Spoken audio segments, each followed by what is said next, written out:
So now we are going to see another type of linear DP questions, which I will call it as coin change problems. Oh, sorry. Okay. So I'll call it as coin change problems. Now, and those are not all related to coin change, but it's similar kind of questions. Now, what type of questions, what type of problem will be given to you? So the problem is like you will be given one summation, you will be given one sum amount, okay, and then you somehow need to fulfill that sum amount by doing something, whether you may be given the array, so by taking the values of this array you need to make this sum amount, or let's say you will be given any integer, let's say 4, and you will be asked that okay, split it in as many ways as you can.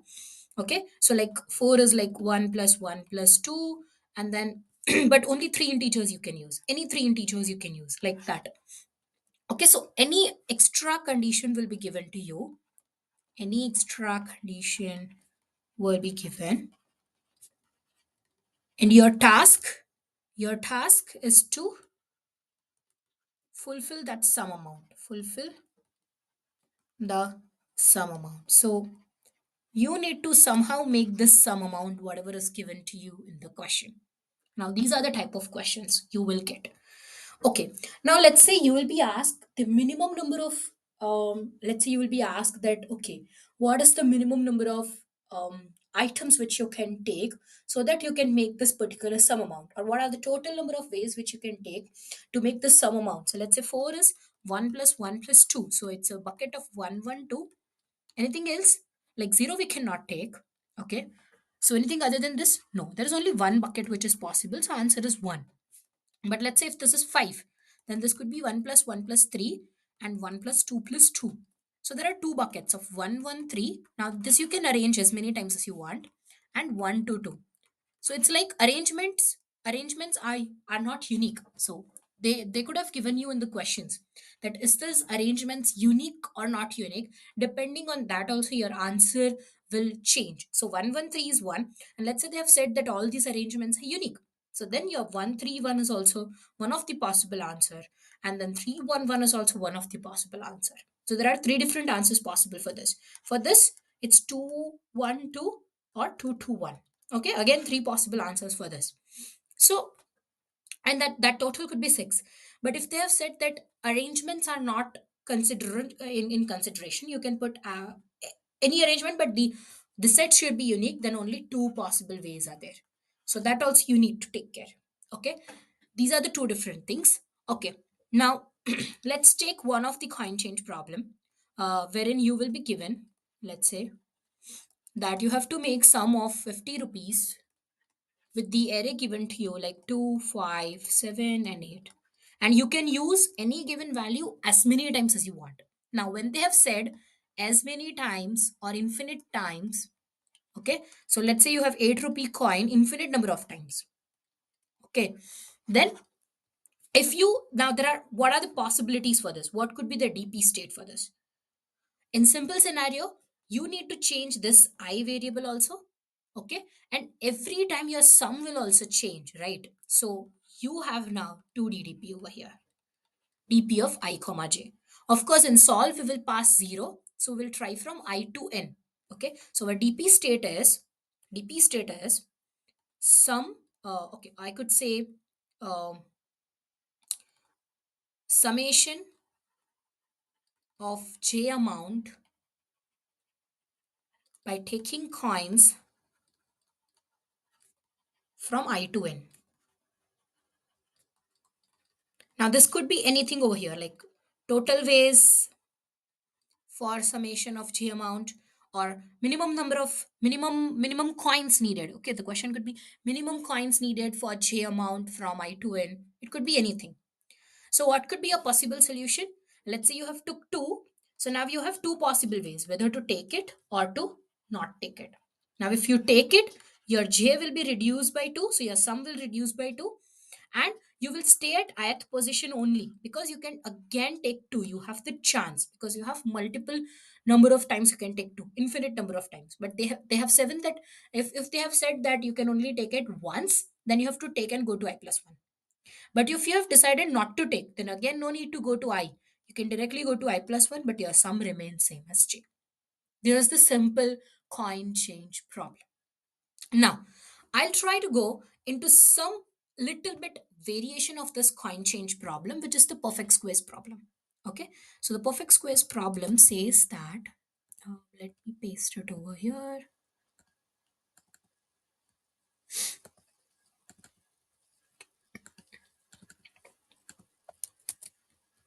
Okay, so the perfect square question says that you are given an integer n. You need to return the least number of perfect square numbers that sum to n. Again, say, what is the condition given? Summation to n. Okay. Now, a perfect square is an integer that is square of an integer. In other words, it is product of some integer with itself only, like 1, 4, 9, and 16. You know what is perfect square, while 3 and 11 are not. So let's say your n is given as 17. Then what is you can do? The question said that you need to return the least number of perfect squares by adding to which you can make the sum of n.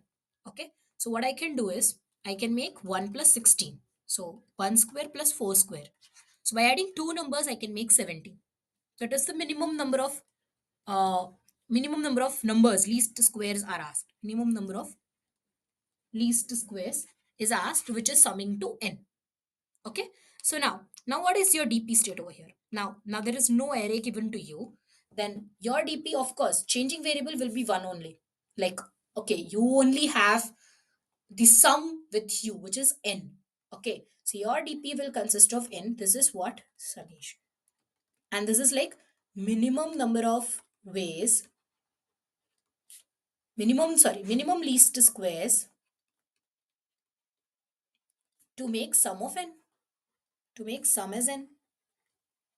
This is simple DP state. But now, how will you decide what to do? Like, you are not given array, no array given. Okay. Then for each of this nth value which you will pass in your solve function, so let's say your solve has int n, which is the summation. Okay. Now, if that summation becomes 0, initially you have passed it as n, right? Initially you have passed it as n over here. This is like a Fibonacci. This is similarly like a Fibonacci, where you will pass n and not 0. So these are the exceptions. Because n is easy to understand over here, that I have to make sum as n. So your DP state will be if n is equal to 0. That means you are able to fulfill that sum, and now that sum has become 0, then you will return what? You will return 0, because they have asked the minimum number of ways. So if the sum is already 0, then no need of any least square. There is 0 possibility. Okay. Else if, let's say your n is less than 0, okay, somehow you have reached n less than 0, then what you will return? And do we need this space condition? Yes, because we didn't know that we will go n less than 0 or not. We can check it while taking the values. Okay. So consider this, that we are not taking this, but we have this condition that somehow my n can become less than 0 also. If I'll add, let's say, 1 plus 4 plus 9, uh, 13 plus, again I will add 4. Okay. So this has become, okay, this has become 17, but if I add 1, then this has become 18. Okay, so this n will be minus 1 at that time, right? Because I'm always subtracting these values from 17. So this has become less than 0. But while taking these values only, I'll take into consideration whether I should take them or not take them. Now, how you will decide what values to take? So you will run a for loop which starts from I is equal to 1 until this I square is less than equal to n. Okay, and we will go. Now, what we will do? We will try and see if now, anyways, I'm going until my I square is less than equal to n only. So if my uh this part is 17, I'll of course not take 25. No, I'll not take I is equal to 5, because 5 square is 25, which is greater than 17. So anyways, I'll not take that. So what I'll do again, but I need to check, okay, that okay, now I'm not taking 25 only. So what I'll do, I can subtract this I square from my current value. Okay, but I need to check if I'm taking. So there are two possibilities again: in take and not take. Okay. Now, when does this take condition happens? Initially, we will put it as max as possible because we are trying to return minimum least squares. Okay. We will initialize it to the as maximum values as we can. Now, when to take also, if I'm taking I value, then n minus I square should remain greater than equal to 0. If that remains greater than equal to 0, then I can take it. So I can take it when my condition will be like I'm taking this particular. Okay. So my take will be like minimum of, okay, minimum of this particular 1 plus. So I've taken this particular number I, and I'll go to solve of, so this is not minimum over here, sorry. 1 plus solve of n minus I square. So now that my number is reduced to n minus I square. Okay. Now else condition won't occur here. Not take could be any time, whether it is greater than equal to 0 or not greater than equal to 0. Not take could be simply solve of n again because I'm not taking it. So these are the two conditions. And I'm returning what? So my answer will be minimum of take comma not take. Okay, my answer will be minimum of take comma not take. So whether I should take it or I should not take it. And I'll return this as my answer. So I'll return dp of n is equal to answer. But this for loop is main in this type of questions wherein condition is not given. Okay, wherein your array is not given. Even if your array is given, like the coins problem, okay, you can take this for loop and you can reduce the space complexity from 2D to 1D. So I'll not use the 2D DP, I'll only use 1D DP, which is the DP of some amount. Okay, DP of some amount, and then I'll traverse the loop from I to I1 to N. So time complexity will be N square only, or N into M only. Okay, but the space complexity we have reduced from 2D to 1D. Okay, let's solve this perfect square question and you will get to know it very clearly.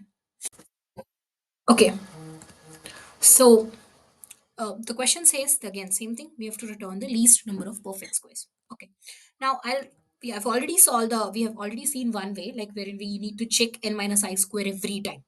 Okay, but what if we didn't want to check? We'll initialize it in the your base condition only. Okay, fine. So we have int dp, I'll make one const static int as 1e4 plus 5,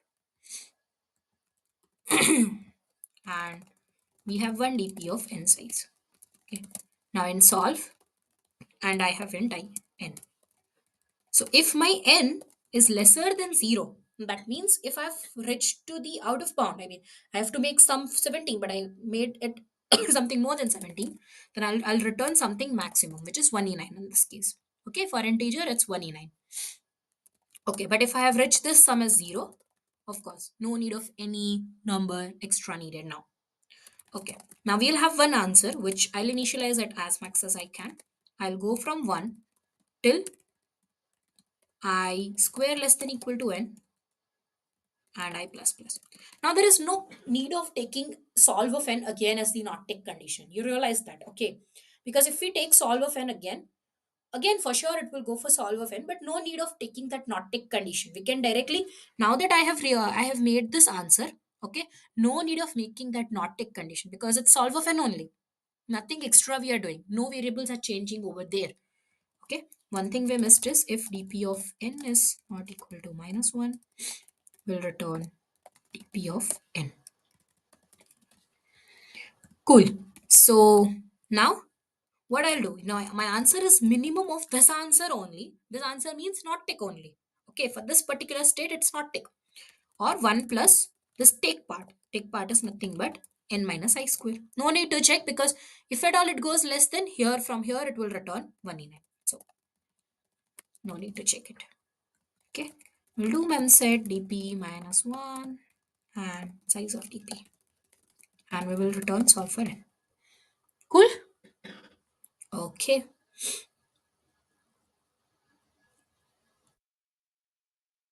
here we go. Now we'll try to solve another question, um, which is almost similar to this, but you'll get that vibe of the coin change question, which I'm trying to say. Okay, So this question says that you are given an integer array coins. Okay, so these are the coins you have, representing coins of different denominations, and one integer amount representing a total amount of money. You need to return the number of combinations that make up that amount. Okay, what are the different number of combinations? So like 5 can be made with 1 5 only. Okay, 2 plus 2 plus 1, 2 plus 1 plus 1 plus 1, and 1 plus 1 plus 1 plus 1 5 times. As many times as one particular amount you can take. If that amount of money cannot be made by any combinations, you will return 0. Okay, you assume that you have infinite number of each kind of coins. Okay, and the answer is guaranteed to fit in 32-bit integer. So if it is not, we can return 1e9. Okay, so if it's 1e9, that means we didn't able to find any such possible combinations with this particular amount. Okay, here we will take 2 DDP. Like, okay, I'll take coins of I and coins of J because coins length is, of course, 300 and this is 5000. So I can make that is feasible. Okay, so I'll make one DP of size 305 and 5005. Okay, because my coins length is I. So here my DP of IJ means what? Number of ways to make amount J from coins I to n. So I'll use only coins I to n. Let's say I'll use only 2 and 5. With 2 and 5, how many I can make? We can make only 5 is equal to 5. Okay. With 2, I cannot make the amount 5. And with 2 and 5 also only one particular combination I can make. But with 1 to 5, I can make four different combinations. That's what this means. Okay. Now we have again in solve I and j, where I is my array's index and j is my amount. Okay, and you have this vector of int coins also. Okay, now anyhow you have make the amount as 0, and that means you got one possible combination, so you will return 1 over here. Check for the base conditions always. Okay, let's say by making the sum as sum, you will initially pass what? 0 comma amount. Okay, so this much amount you have to make. Now that amount has become 0. Whether you have reached the end of the array or not, you got one combination, so you will return 1. Okay, else, so if your I is equal to n. Okay, so if your amount is 0, for sure that's good. Else, if we'll check if my I has reached n. Okay, that means I've completed my array. And if your amount is 0, you will return 1. Else, you will return something which is very max, which is 1e9. Or I could return 0 also. Like, okay, I've reached I is equal to n, but I was not able to make any amount. So number of ways is 0. Now I have no numbers left in the coins, and my amount is also not fulfilled, so it's 0. Okay. If dp of ij is not equal to -1, we'll return dp of ij. Now you have two conditions over. No need to traverse the loop because we have take 2D array approach. Okay, 2DDP approach. Okay, so you have int take and int not take. Initializing I'm with both the 0 0 because we have to sum it, not minimize or maximize. If you have to minimize, you have to initially assign it with as max value. If you have to maximize, initialize it with as minimum value. But here we have to do summation, so I'll initialize it with zeros. Now when to take? For take, I'll do the condition part over here. Like if I'm taking that coins of I, then if j minus coins of I is greater than equal to 0, then only I can take. So I'll do take that, and I don't need to add that. Okay, like how many I'm taking, no need of it. I just want number of ways. So I'll just do I'm take and I'll stay at that particular index only. But my sum will be j minus coins of I. And your coins array will be as it is. And not take will be like you're not taking, so of course you'll go to I plus 1. Your j will be as it is, and your coins will be this part. And you will return dp of ijs take plus not take because you want number of ways. Now you have memset dp minus 1 size of dp. Okay, and you will return solve for 0. You have this amount and you have this coins. I hope you got it very clearly. So we got both this approach with the 2D approach and with the 1D approach. Okay, and this n is nothing but coins dot size. Okay.